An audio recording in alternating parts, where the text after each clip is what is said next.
What is going on, you guys? My name is Spydeco64, and welcome back to yet another NASCAR 1/64 scale diecast review. And here we are here to begin of course another month, and of course this month should also be a pretty jam-packed action month with some diecast reviews.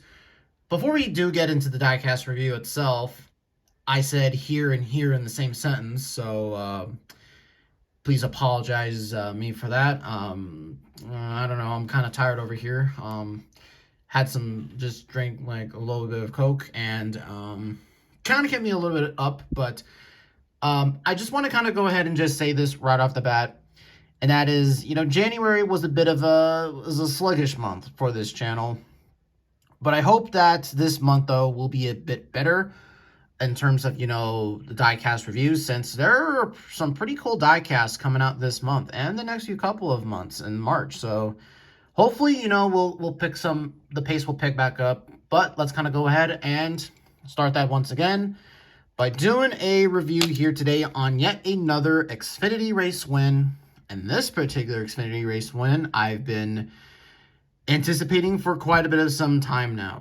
Ladies and gentlemen, we are here today to have a look at Kyle Larson's number 17 HendrickCars.com COTA race win version. All right, so finally,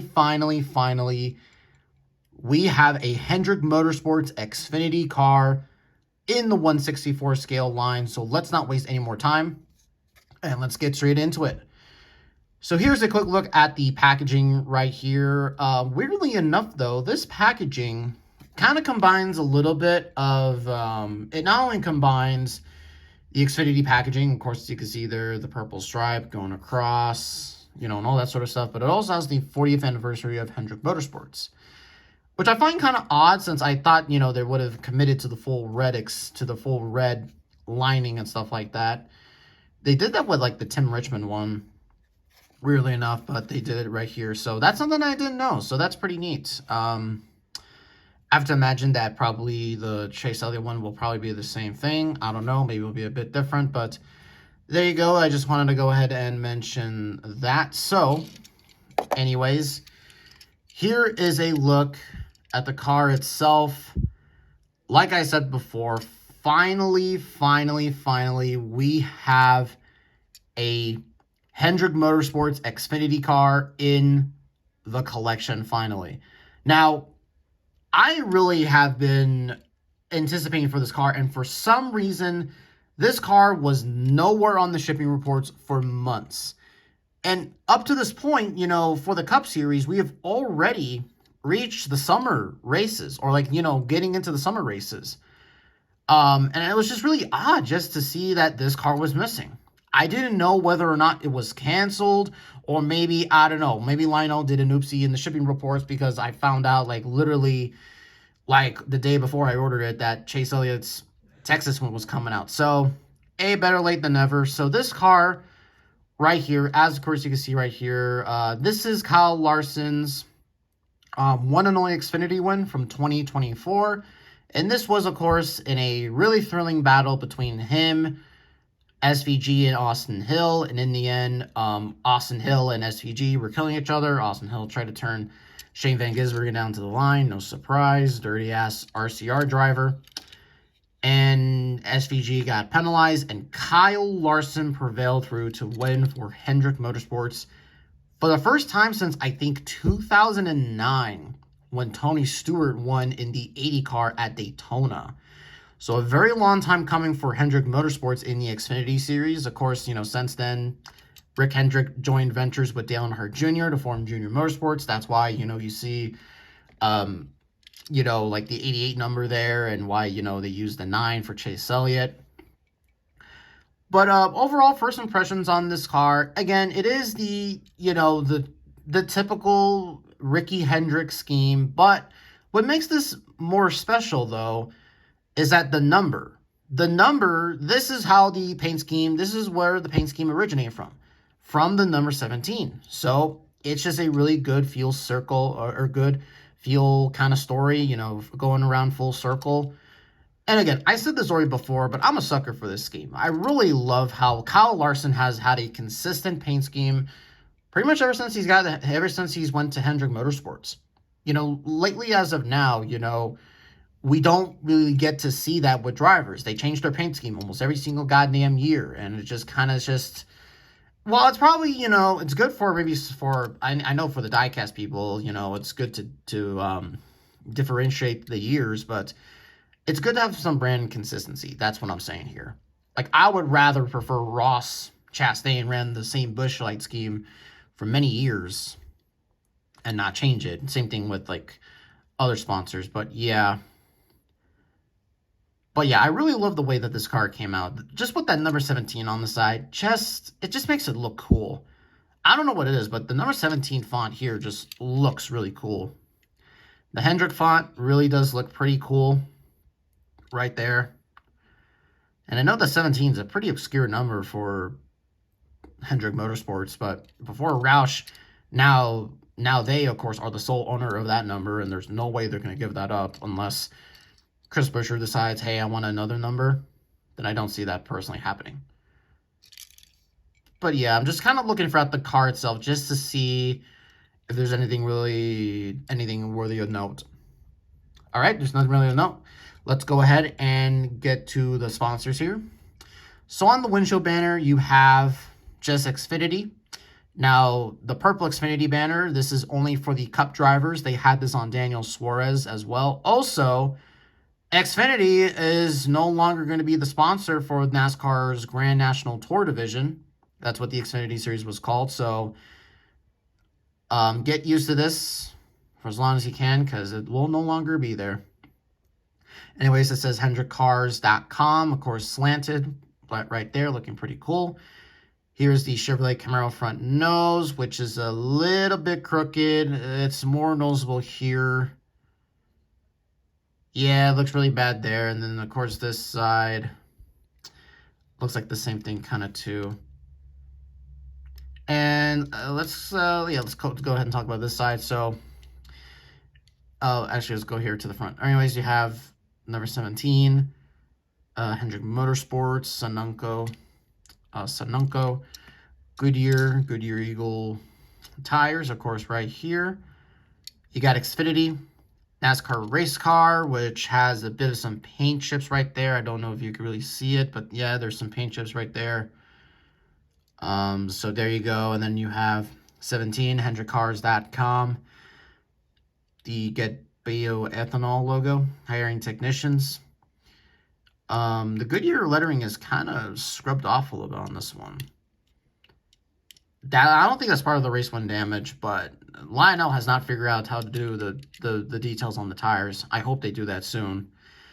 Anyways, it says 17, hiring techs, Larson, HendrickCars.com, right there on the deck lid. And on the back right here, of course, it says, or you got the American flag, Valvoline, 40th anniversary of Hendrick Motorsports. And then on the B pillar, I see Exalta, Cincinnati, Mac Tools, Siemens, and I don't know what that says.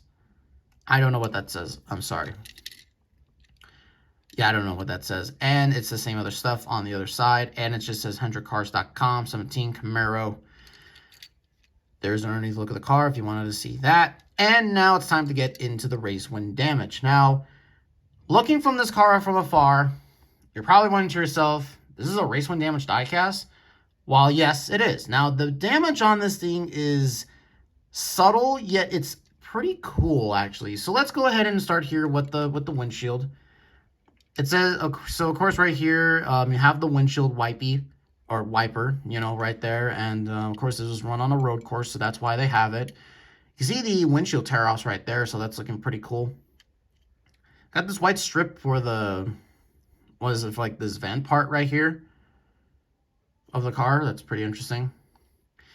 And then on the front, yeah, and then on the front, for some reason, the damage right here is just little white speckles across the car, which is really interesting right there. That's really interesting. I don't know, pretty interesting right there. You can see like kind of the paint kind of scraping off. That's pretty interesting. Anyways, you can see some damage a little bit right down there. And then, of course, you can see some more crinkles right there, or wrinkles and all that sort of stuff. You can see it's more down there, a little bit right here on the wheel well. You can see some a little bit there. See a little bit some tire markings and all that sort of stuff. A little bit some damage right there where the H is, and then see some damage right there on the rear here. And of course, you can also see the roof hatch right there. And on this side, not too much really going on. You can see some more damage back here, so I guess I lied there. So yeah, see some more damage there. Of course, you got that big old black bar for the exhaust pipe. It's kind of, I still find that pretty weird. And then really minimal damage on the bottom of the bumper. So yeah, not a really heavily race wind damage car. The Chase Elliott version of this car that he ran at the Charlotte Xfinity race will have a lot more race wind damage, and that should be a pretty cool review once we get to that. So actually, this is gonna be a bit of a short review, more than normal, because I love to ramble a lot. Let's go ahead and kind of compare this to some other Hendrickcars.com cars. Of course, here is the Cup car that Larson normally runs on, of course, Sundays. There you go. This is the Las Vegas win. And here is the truck, Raja Karuth, the Las Vegas race win. So that looks pretty cool there. Funny how these numbers is literally the same numbers, but they're swapped. So there you go. Pretty cool. And last but not least, the IndyCar. This year's IndyCar for Kyle Larson actually got leaked. The new diecast maker is accidentally leaked it, so that's not great. But anyways, though, guys, that's gonna do it for this review. So overall, it's not a really heavily race wind damage diecast. It's not one of the, the most craziest ones that we've ever seen. But really, though, I think that this is just really because I really honestly bought this because of the novelty of just finally getting this car. Because I really honestly thought to myself that this car would get made, like, for at least one of the HMS drivers. But no, in 22, 23, and 24, all the standard editions got canceled for Larson, Elliott, Byron, and Bowman, which is really damn surprising just to think about, man. That's honestly really surprising to me. But really kind of cool, though, to finally have this card. Now, the Chase Elliott one will probably be the better of the two, but we'll have to really go ahead and have a look at that. That'll be coming in a couple weeks. So that should be really good in the hood. Anyways, though, guys, that's, again, going to do it for this review. Also want to go ahead and show off some other stuff that came in the mail, too, with this Larson. Oh, look at that. That Moffitt truck, a fucking truck series diecast. We don't get too many of those. And, oh, look at that. Bubba Pollard. Really cool paint scheme right here. So, yes, we got some cool stuff in the studio. Maybe we'll make videos on that, but we'll have to sort of wait and see. But anyways, though, guys, that is going to do it for today's video. And with that being said, I will see all of you in the next video. Bye-bye, y'all. Bye-bye, y'all.